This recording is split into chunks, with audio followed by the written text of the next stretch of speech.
भाई ना साइनिंग्स हो रही हैं ना कोई पॉजिटिव न्यूज़ आ रही थी। कल जब चीज़ें थोड़ी सुधरनी शुरू हुई, जब कल हमें लगा कि चलो लिसांद्रो मार्टिनेज के केस में हमें एक पॉजिटिव न्यूज़ मिली है, हमें हियर वी गो भी मिला। टैरल मार्सिया के केस में हमने ये भी देखा कि जो एडवांस नेगोशिएशंस थी बार्सिलोना के साथ फ्रैंकी डियोंग के केस में, वो भी प्रोग्रेस हो रही थी। लेकिन कल रात में एकदम से हालात बदल गए, जज्बात बदल गए और सबसे पहले ये न्यूज़ ब्रेक की डंकन कासल ने, द मोस्ट अनरिलायबल जर्नलिस्ट। लेकिन उसके बाद डेविड ऑनस्टीन का ट्वीट आया, उसके बाद लॉरी विटवेल का ट्वीट आया। उसके बाद जैसे झड़ी सी लग गई सारे जर्नलिस्ट की। और एंड में जाकर फेब्रिजो रोमानो ने भी उस चीज़ को ट्वीट किया। तो रोमानो ने अभी कुछ देर पहले, 1 घंटे पहले, अभी सुबह के 5:30 बज रहे हैं, और अभी 1 घंटे पहले जो रोमानो ने लास्ट अपडेट दी है वो ये दी है कि Cristiano Ronaldo situation, CR7 likes Ten Hag but asked to leave also because he wanted new signing। तो भाई रोनाल्डो का सबसे पहला जो नजरिया था इस आने वाले सीजन को देखने का, वो ये था कि नया मैनेजर आ रहा है, आपको जून में विंडो एक्टिवेट हो रही है, आप कर क्या रहे हो मार्केट में। आप देख रहे हो कि सिटी ने 2-3 प्लेयर साइन कर लिए हैं, लिवरपूल ने प्लेयर साइन कर लिए हैं, आर्सेनल जो कि यूरोपा लीग में खेल रही है वो तक प्लेयर साइन कर रही है। लेकिन आप अभी तक हाथ पे हाथ रख के बैठे हुए हैं, जिससे मैं बिल्कुल एग्री करता हूँ। Man United insist he is not for sale as they want him to stay. Obvious सी बात है, देखो क्लब नहीं चाहता कि रोनाल्डो जैसा ग्लोबल ब्रांड, रोनाल्डो जैसा नाम क्लब छोड़ के जाए, क्योंकि वो उनके अपकमिंग प्रोजेक्ट के लिए बहुत इंपॉर्टेंट हैं और वो उनके कमर्शियल साइड के लिए वो बहुत इंपॉर्टेंट हैं। जितना रेवेन्यू रोनाल्डो जनरेट करके दे रहे हैं वो बहुत ही ज़्यादा हेल्प करता है भाई ग्लेजर्स को अपने पॉकेट्स भरने में। और ये एक मेन रीज़न है कि क्यों यूनाइटेड नहीं रोनाल्डो को जाने देना चाहती। फुटबॉलिंग रीजंस तो सबको पता है, Ronaldo is the greatest class player ever, उसमें कोई दो राय वाली बात नहीं है। Mendes will push again with many clubs, PSG not working on it. अब देखो भाई सीधी साफ बात ये है कि जो जो रिपोर्ट्स निकल कर आई थी उस हिसाब से यूनाइटेड से खासा डिसअपॉइंटेड हैं क्रिस्टियानो रोनाल्डो, क्योंकि जब वो क्लब में आए थे तब से लेके और अभी तक, कल रात तक क्लब ने कोई भी पॉजिटिव इंटेंशन नहीं दिखाया क्लब को आगे बढ़ाने के लिए। बेसिकली जो बोर्ड मेंबर्स हैं उन्होंने, और रोनाल्डो इस बात से बहुत ही ज़्यादा निराश हैं। उनसे वादा किया गया था साइनिंग के टाइम पर के प्रॉपर बैकिंग दी जाएगी, एक टीम ऐसी बिल्ड की जाएगी over the course of the season जो कि अगले सीजन जाते जाते बहुत इंप्रूव करेगी। अब यहाँ पर यूनाइटेड के केस में, और देखो यहाँ पर मैं बहुत सारे नेगेटिव कमेंट्स देख रहा हूँ यूनाइटेड के लिए, मैं बहुत सारे कमेंट्स देख रहा हूँ रोनाल्डो के लिए। तो सबसे पहले तो भाई दोनों पक्षों के फैंस से मैं एक चीज़ बोलना चाहूँगा कि when Ronaldo joined back United, it was his decision. किसी ने उसको फोर्स नहीं किया था वापस आकर ज्वाइन करने के लिए, वो अपनी मर्जी से आया था, और वो अगर जाएगा तो वो अपनी मर्जी से ही जाएगा। ना यूनाइटेड ने पहले उसको रोका जबरदस्ती, ना वो उसको अब रोक पाएंगे और ना वो रोकेंगे। हमारा क्लब उन क्लब्स में से नहीं है जो जबरन किसी प्लेयर को रोक कर रख के और उस पर प्रेशर बनाने की कोशिश करे। तो भाई यहाँ पर अब समझने वाली बात यह है कि आखिर यूनाइटेड क्या करेगी अगर रोनाल्डो चला जाता है। तो ये जो प्रोजेक्ट एरिक टेन हैग अभी बना रहे हैं, जिसमें आप डिफेंडर्स टारगेट कर रहे हो, जिसमें आप विंगर्स टारगेट कर रहे हो, जिसमें आप मिडफील्डर्स टारगेट कर रहे हो, लेकिन आप अभी तक मार्केट में उतरे नहीं थे किसी नंबर 9 के लिए, क्योंकि आपको लग रहा था कि रोनाल्डो क्लब छोड़ के नहीं जाएगा। लेकिन अब रोनाल्डो क्लब छोड़ के जा रहा है, और रोनाल्डो के छोड़ के जाने की वजह से अब एक जो वेकेंसी अब हो जाएगी, एक उपलब्ध आपके सामने एक अवेलेबल जो पोजीशन है, आपको उसको भी अपडेट करना पड़ेगा, अपग्रेड करना पड़ेगा। वो होगी आपकी नंबर 9 की पोजीशन। हम सबको पता है रोनाल्डो का इस टीम में होना कितना जरूरी है। बिना रोनाल्डो के हम डायरेक्शन लेस नजर आते हैं, बिना रोनाल्डो के हम गोल स्कोर नहीं कर पाते हैं, बिना रोनाल्डो के हमारे पास मैच विनर नहीं है, क्लच प्लेयर नहीं है, लीडर नहीं है। क्योंकि इस टीम में सबसे बड़ी कमी जो है वो है लीडर्स की। हमारे प्लेयर्स रिस्पॉन्सिबिलिटी लेने को तैयार नहीं है, हमारे प्लेयर्स आगे आकर ये परफॉर्म करके दिखाने को तैयार नहीं है कि उनके लिए यूनाइटेड के लिए खेलना कितना इंपॉर्टेंट है और वो खुद में कितना टॉप लेवल पे compete करना चाहते हैं। अब यहाँ पर फैन बेस दो पक्षों में बटा हुआ है। एक कह रहा है कि रोनाल्डो के जाने से क्लब को फायदा होगा लॉन्गर रन में, क्योंकि वो बहुत ही हाई वेजेस पे हैं, और उनके जब वेजेस फ्री होंगे तो वो हमें मार्केट में हेल्प करेंगे नए प्लेयर्स को लाने में। जिससे मैं भी एग्री करता हूँ। और एक पक्ष है जो कह रहा है कि रोनाल्डो का इस सीजन रुकना बहुत जरूरी है, क्योंकि मार्केट में कोई ऐसा नंबर 9 अवेलेबल नहीं है, और हम अभी और एरियाज को इम्प्रूव करना चाहते हैं। और रोनाल्डो के साथ जब मतलब हमने पिछले सीजन खत्म किया, तो उसने एक डेड टीम के साथ, उसने एक डेड मिडफील्ड के साथ इतना आउट परफॉर्म करके दिखाया बाकी सारे प्लेयर्स को, जो अच्छे अच्छे पोजीशंस पर खेल रहे थे, जिनको अच्छी अच्छी सर्विस मिल रही थी, बट उसने उसके बावजूद भी 24 गोल स्कोर किए इतनी कम सप्लाई के बाद। Imagine Ronaldo playing under Eric Ten Hag system, getting the proper deliveries, getting the proper number of chances. How many goals will Ronaldo score? But यहाँ बात इंडिविजुअल अवार्ड्स की नहीं है, यहाँ बात गोल स्कोर करने की नहीं है, यहाँ बात ये नहीं कि रोनाल्डो ने सीजन में कितने गोल स्कोर किए। बात यह है कि रोनाल्डो अपने उम्र के उस पायदान पर हैं जहां वो किसी एक ऐसे क्लब में रुकना अफोर्ड नहीं कर सकते। मैं प्लेयर्स पर्सपेक्टिव से बात कर रहा हूँ, अभी मैं क्लब पर्सपेक्टिव पे आऊंगा। वो नहीं अफोर्ड कर सकते एक ऐसे क्लब में रुकना जो कि ट्रॉफीज के लिए compete ना कर रहा हो। पिछले 5 साल में हमने कितने बार ये देखा है कि यूनाइटेड वाकई में जाकर ट्रॉफीज के लिए compete की होगी? नहीं देखा हमने। और यही एक वजह है क्यों रोनाल्डो ये गैम्बल खेलने को तैयार नहीं है इस सीजन भी, क्योंकि अभी तक हमने केवल टायरल मलासिया का हियर वी गो सुना है। फ्रैंकी डियोंग के केस में भी कोई लेटेस्ट अपडेट जो आनी थी वो आई है, तो वो निराशा भरी रही है। जहां बेसिकली वो एक डिप्लोमेटिक आंसर था युआन लापोर्ता का, जब उन्होंने बोला कि I will do everything and anything to keep Frenkie de Jong at the club, but at the same time मुझे हमारे जो सैलरी कैप है वो भी देखनी है। तो फ्रैंकी डियोंग की डील में तो आई am not nervous. It might collapse, it can collapse, पता नहीं, भगवान जाने क्या होगा। But the talking point here is, if Ronaldo chooses to leave, then who will take the responsibility as a number 9? Do we have players? Greenwood नहीं है। अगर greenwood available होते इस पॉइंट ऑफ टाइम पे, तो मैं इतना टेंशन में होता भी नहीं कि बेसिकली यूनाइटेड क्या करेगी बिना रोनाल्डो के। क्योंकि Greenwood is a pure and a natural goal scorer in front of the goal भाई। He is the coldest I have seen in a United shirt in a long time. Martial नहीं, he is not the guy that I would want to keep place my bet on. Rashford no, I am not convinced again. Martial से better लोग कहते हैं, but मुझे नहीं लगता वो किसी भी तरीके से एटीट्यूड वाइज कह लो आप या जो भी कह लो, temperament wise is not that good. Ronaldo का क्लब से जाना एक चीज हमें दिखलाता है कि क्लब ने किस तरह से एक बार फिर एक एम्बिशियस इंसान को फेल किया। एम्बिशियस इंसान मोरिनियो भी था, उसको भी वो बैकिंग नहीं मिली जो वो डिमांड कर रहा था, उसकी भी नहीं सुनी गई जो वो चाहता था, और उसके साथ पल्ला झाड़कर यूनाइटेड आगे बढ़ गई। सब लोग ये कहते हैं कि रोनाल्डो ने आकर क्लब की जो ग्रोथ थी वो हैम्पर कर दी। क्लब सही डायरेक्शन में मूव कर रहा था, क्लब सेकंड फिनिश किया था, और क्लब वहां से ऊपर ही उठने वाला था। वो तो सोल्शायर पे प्रेशर बनाया गया कि रोनाल्डो को लेकर आना है, और इसलिए रोनाल्डो आया, क्योंकि कोई और क्लब अफोर्ड नहीं कर रहा था, या फिर कोई और क्लब जा नहीं रहा था रोनाल्डो के लिए। तो भाई बात ऐसी है कि जिस सीजन हम सेकंड फिनिश किए थे, अगर किसी ने वो सीजन पूरा देखा होगा तो पता होगा कि सीजन की शुरुआत कैसी थी। सीजन की शुरुआत जैसी हुई थी, United were literally on their knees.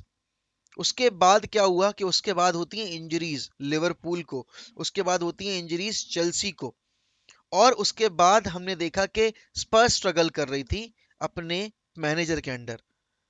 United उस वक्त पे कुछ अच्छा खासा परफॉर्म कर नहीं रही थी, लेकिन वो मैच जीत रहे थे, गिरते पड़ते कमबैक करके लेट हाफ में ब्रूनो मूवमेंट्स प्रोड्यूस कर रहा था कोई ना कोई, या फिर फर्स्ट हाफ में, क्योंकि भाई हम सबको पता है कि आपका जब रैशफोर्ड खेला तो रैशफोर्ड ने थोड़ा सा अप किया स्टैंडर्ड और उसने परफॉर्म कर दिया शुरुआत में।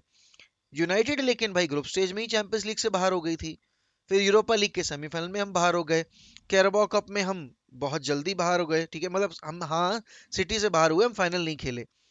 उसके बाद हम एफए कप में भाई लेस्टर के अगेंस्ट हार गए थे। तो हमारी कोई भी चीज सही नहीं जा रही थी। उस सीजन हारे थे हम, या उसके अगले सीजन हारे थे लेस्टर से, जब भी हारे थे we were not competing for trophies.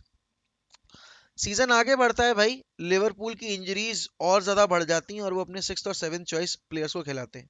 अच्छा, यूनाइटेड 10 दिन के लिए टेबल के टॉप पे बैठी थी 9 साल बाद, if I am not wrong, या 8 साल के बाद।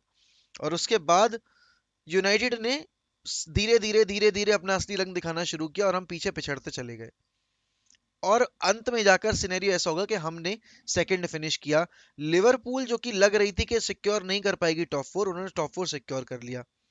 वो लिवरपूल की टीम के पास ना प्रॉपर सेंटर बैक्स थे, ना प्रॉपर उनके प्लेयर्स थे जो एक्चुअल में हमेशा रेगुलर बेसिस पे उनके लिए फर्स्ट 11 में खेलते थे। लास्ट सीजन हमारे पास थे रैशफोर्ड, लास्ट सीजन हमारे पास थे आपके सैंचो, आप इलेंगा का नाम नहीं लूंगा मैं क्योंकि वो प्रमोट होकर आए, मतलब उनको प्रमोट किया गया था, ब्रूनो, ये सारे प्लेयर्स हमारे पास थे और हमारे पास थे रोनाल्डो।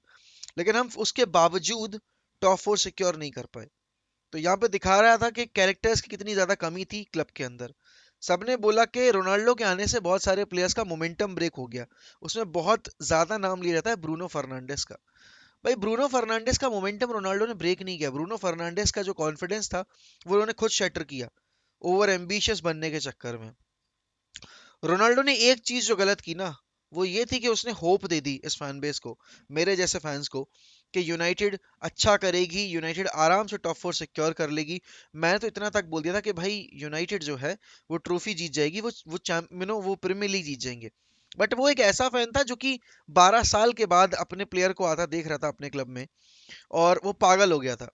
बट रियलिटी चेक बहुत जल्दी आया लिवरपूल के अगेंस्ट 24 अक्टूबर को, और हम सभी ने देखा कि वो यूनाइटेड किसी काबिल नहीं थी। और उस पॉइंट ऑफ टाइम पर चीजें ये दिखाई गई कि रोनाल्डो की साइनिंग ने कैसे यूनाइटेड का मोमेंटम ब्रेक कर दिया। लेकिन कोई ये बात करने को तैयार नहीं था कि कैसे हमारे वो प्लेयर्स जो इनको हम so called world class players बोलते हैं, उन्होंने टीम को कितना लेट डाउन किया। पूरे सीजन भर एक प्लेयर ने आपको कैरी किया आउटफील्ड एज एन आउटफील्डर, क्योंकि पीछे बैकलाइन में गोल पोस्ट के बीच में रेहिया कैरी कर रहे थे और आगे अप फ्रंट सिर्फ और सिर्फ रोनाल्डो थे। अब यहाँ पर रोनाल्डो क्लब छोड़ के जा रहे हैं, बहुत सारे लोग ये कह रहे हैं कि रोनाल्डो विल जॉइन चेल्सी। भाई मैं आपको लिख के देता हूँ, मैं आपसे शर्त लगा सकता हूँ, आप मुझसे शर्त लगा लो, मैंने ये चीज लाइव स्ट्रीम में कल बोली भी थी कि रोनाल्डो टू चेल्सी अगर हो गया, मैं भाई एक लकी विनर को ओरिजिनल जर्सी गिफ्ट करूंगा चेल्सी की with Ronaldo 7 at the back. Original jersey, ठीक है ना? Ronaldo will not move to any of the club in the Premier League, that is for sure. He loves this club, he respect the club. और अभी जो agendas run हो रहे हैं ना न्यूज एजेंसीज में, मिरर ने रिपोर्ट किया है कि रोनाल्डो विंटर विंडो में ही छोड़ के जाना चाहते थे, लेकिन क्लब ने उनको बोला कभी सीन क्रिएट मत करो। डू यू रियली फील के रोनाल्डो विंटर विंडो में क्लब छोड़ के जाने को तैयार थे? इस पॉइंट ऑफ टाइम पर आपको वो सारी चीजें सुनने को मिलेंगी जो कि राइवल फैंस सुनना चाहते हैं, या फिर जो चटकारे लेकर जो न्यूज एंजॉय करना चाहते हैं उनको चाहिए इस तरह की न्यूज, जो जो डिफेम करे बेसिकली एक प्लेयर के करियर को, एक प्लेयर का जो बॉन्ड है फैन बेस के साथ उसको बिगाड़ने की साजिश की जा रही है। यहाँ पर यूनाइटेड अब रोनाल्डो के बाद क्या करेगी ये सोचना होगा। रोनाल्डो के साथ क्या करना था वो तो हमने सोच लिया था, लेकिन अब रोनाल्डो के बिना क्या करना है वो भी सोचना पड़ेगा। बट मैं ये नहीं कहूंगा कि Ronaldo can not stay at Manchester United. अगले 6 दिन में अगर सिनेरियो चेंज हो जाता है, अगर हम फ्रेंकी डियोंग को साइन करके ले आते हैं, क्योंकि लपोर्ता वाली जो स्टेटमेंट आई है उस पर मैं इतना ज्यादा तवज्जो देने को तैयार हूं नहीं, क्योंकि उन्होंने एक तरफ जहां बोला है I will do anything to keep in my I will do anything in my power to keep Frenkie de Jong at the club, he is one of the world class players that are available in the market right now और are active in world football right now, to which I completely agree. 70 million for Frankie De Jong is an absolute bargain जब हम देख रहे हैं कि Declan rice के 120 मांग रहे हैं और बाकी बाकी प्लेयर्स के इतने ज्यादा ज्यादा यू नो डिमांड की जा रही है, वेजेस की भी और मार्केट वैल्यू की भी। तो Frenkie de Jong in 70 million is an absolute bargain. अब यहाँ पे अगर हम फ्रेंकी डियोंग को साइन कर लें, अगर हम 2-3 दिन के अंदर 2-3 साइनिंग कर देते हैं, तो ये पूरे हालात जो है ना वो पलट जाएंगे। हम इस अब इस न्यूज को ना इस तरीके से कंज्यूम कर रहे हैं कि रोनाल्डो क्लब की बेइज्जती कर रहा है। इसमें क्लब की बेइज्जती है नहीं, टू बी वेरी ऑनेस्ट। कोई यूनाइटेड फैन अभी उठकर ये नहीं बोल सकता कि the club is ambitious and the player is acting like a fool. नहीं, the player is ambitious and the club is acting like a fool. क्योंकि आपके rival club, Man City Chelsea और मतलब आपके लिवरपूल की बात नहीं कर रहा, क्योंकि वो टॉप फोर में बैठे हुए हैं। उनका तो समझ में आ रहा है कि उनको प्रीमियर लीग टाइटल के लिए लड़ना है। यूनाइटेड अभी आर्सेनल के बराबर भी नहीं परफॉर्म कर पा रही है मार्केट में। और यहाँ पर जो लोग ये कह रहे हैं कि रोनाल्डो रुक जाएगा तो हम शायद ट्रॉफी जीत जाएं, हम ये जीत जाएं, हम वो जीत जाएं, दिल पर हाथ रखकर बोलना, कि तुम्हें वाकई में लगता है कि क्या यूनाइटेड अगले सीजन प्रीमियर लीग टाइटल के लिए चैलेंज कर सकती है? क्या तुम्हें वाकई लगता है कि यूनाइटेड अगले सीजन यूरोपा जीत जाएगी? क्या हम एफए कप जीत जाएंगे? क्या हम कैराबाओ कप जीत जाएंगे? मैं तुम्हारे अभी सीजन शुरू होने से पहले की बिलीफ की बात कर रहा हूँ। ठीक है ना? प्रोबेबिलिटी तो 50-50 रहती है किसी भी कंपटीशन में उतरने से पहले। आप जीत भी सकते हो, आप हार भी सकते हो। लेकिन रियलिस्टिकली अगर मैं बात करूं, तो तुम्हें क्या लगता है? अपने मन पे हाथ रख के बताओ कि तुम्हें लगता है कि यूनाइटेड तैयार है? यूनाइटेड तैयार है लिवरपूल से compete करने के लिए? यूनाइटेड तैयार है सिटी से compete करने के लिए? यूनाइटेड तैयार है चेल्सी से compete करने के लिए? नहीं, नहीं है, किसी भी तरीके से नहीं है। और यही एक रीजन है क्यों यूनाइटेड में अभी इस वक्त पे कोई प्लेयर आने को तैयार नहीं है। रोनाल्डो की तो बात ही छोड़ दो। क्यों फ्रेंकी डियोंग की डील में हमें इतना टाइम लग रहा है? क्योंकि फ्रेंकी डियोंग को ये भरोसा दिला पाना बहुत मुश्किल हो गया कि भाई नहीं, the club is heading in the right direction and the club is progressing. Club regress नहीं कर रहा है। क्लब, अगर आप आओगे तो आपको ट्रॉफी जिताने में हेल्प करेगा और आप इस क्लब को ट्रॉफी जिताने में हेल्प करोगे। ये प्रोजेक्ट एरिक टेनहैक का जो है, बहुत सारे लोग ये कह रहे हैं कि यूनाइट रोनाल्डो डर के भाग रहा है। यार रोनाल्डो डर के क्यों भाग रहा है? रोनाल्डो इस एज पे तो है नहीं जहां पर उसे कुछ प्रूव करना हो। डरे हुए हम हैं। हम फैन बेस, हमारा जो फैन बेस यूनाइटेड का, हम डरे हुए हैं कि यूनाइटेड के की क्या हालत होगी रोनाल्डो के जाने के बाद। क्योंकि हमारे पास परफॉर्मर तो है ही नहीं, हमारे पास क्लच प्लेयर तो है ही नहीं, हमारे पास गोल स्कोरर तो है ही नहीं, प्रूवन मैच विनर्स तो है ही नहीं। तो फिर क्या करेंगे हम? किस पर डालेंगे रिस्पॉन्सिबिलिटी? क्या रैशफोर्ड करेगा? क्या मार्शल करेगा? या फिर आपके चार्ली मैकनील, गर्नाचो, इलैंगा, सेंचो, ये करेंगे क्या? कह सकते हो हाथ रखकर कि हाँ इनमें से ये कर जाएगा? नहीं कह सकता। मैं रैशफोर्ड का भी नहीं कह सकता, मैं मार्शल का भी नहीं कह सकता, क्योंकि मुझे अंदर से वो फीलिंग ही नहीं आती। यहाँ पर सबसे इंपॉर्टेंट चीज जो देखने वाली है ना, वो ये है कि यूनाइटेड अब रिएक्ट कैसे करेगी आने वाले 3-4 दिन में। क्या अभी भी वो हाथ पे हाथ रख के बैठे रहेंगे? क्या अभी भी वो झटपटाएंगे नहीं, कुछ करने की कोशिश नहीं करेंगे? क्योंकि डेविड ऑनस्टीन, सैमुअल लर्कस्ट, आपके साइमन स्टोन्स, जो सबसे क्लोज जर्नलिस्ट हैं, वो ये बोल रहे हैं कि यूनाइटेड नहीं बेचना चाह रही है रोनाल्डो को। यूनाइटेड उनको रखना चाहती है, उनके अराउंड टीम बिल्ड करना चाहती है। एरिक टेन हैग के प्लान्स में है रोनाल्डो। और रोनाल्डो को बस ये भरोसा दिलाना है अगर, कि नहीं, the club is heading in the right direction, तो साइनिंग्स करके दिखाओ। और रोनाल्डो ने बेसिकली वही पॉइंट आउट भी किया है कि अभी तक एक भी साइनिंग नहीं हुई है। कैसे मैं मान लूं the club will be progressing this season and the club will be competing for the titles? ये परसेप्शन चेंज हो सकता है हमारा भी, क्योंकि हियर वी गो नहीं हुआ है भाई। और मैं तो इस पॉइंट ऑफ टाइम पर हियर वी गो से भी ज्यादा रोनाल्डो के केस में बिलीव तब करूंगा जब ऑफिशियल क्लब स्टेटमेंट आ जाएगी that Ronaldo is actually leaving. 4 जुलाई को रिपोर्ट करना है कैरिंगटन में रोनाल्डो को। I hope he will be turning up और वो फज नहीं क्रिएट होने देंगे, क्योंकि ही is not that kind of a person जो कि अननेसेसरी अटेंशन ला के दें। एक चीज तो क्लियर है, रोनाल्डो रुके या रोनाल्डो जाए, रोनाल्डो की जो लेगेसी है यूनाइटेड में वो डिस्ट्रॉय नहीं होगी। रोनाल्डो की जो लेगेसी है वर्ल्ड फुटबॉल में, उसको टार्निश करने का अगर कोई मन बनाए बैठा है तो वो नहीं होने वाली है। यूनाइटेड में रोनाल्डो ने मुझे और मुझ जैसे बहुत सारे फैंस को मोमेंट्स दिए सेलिब्रेट करने के, वापस से एक तरीके से अपना बचपन जीने के लिए। I will be always thankful to him. I will be always thankful कि भाई उसने मुझे एक ऐसे सीजन में ऐसे मोमेंट्स सेलिब्रेट करने को दिए जहां पर मेरा क्लब इतना खराब कर रहा था। हैट्रिक स्कोर करना, फ्री किक स्कोर करना, होम कमिंग पे ब्रेस स्कोर करना, ये सारी जो यादें हैं वो हमेशा दिल में ताज़ा रहेंगी। रोनाल्डो चले जाते हैं तो मैं सही बता रहा हूँ, मैंने बोला भी था कि अगर रोनाल्डो रुक जाते हैं क्लब में, वो पीछे जो आप रूनी और रोनाल्डो का जो फ्रेम देख रहे हो, वो उसमें रूनी की जो तस्वीर है वो थोड़ी ऊपर है। अगर रोनाल्डो रुक जाते हैं, वो अल्टीमेट सेक्रीफाइस करते हैं, ये मैंने पहले भी बोला था, तो वो दोनों फ्रेम में बराबर कर दूंगा।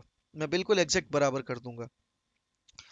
I want him to stay at United, but अगर रोनाल्डो जाएंगे तो मैं उस चीज पे गुस्सा नहीं करूंगा, मैं उनको कोसूंगा नहीं उस बात पे, क्योंकि एज अ प्लेयर हम समझ सकते हैं कि भाई उसकी क्या एम्बिशन है।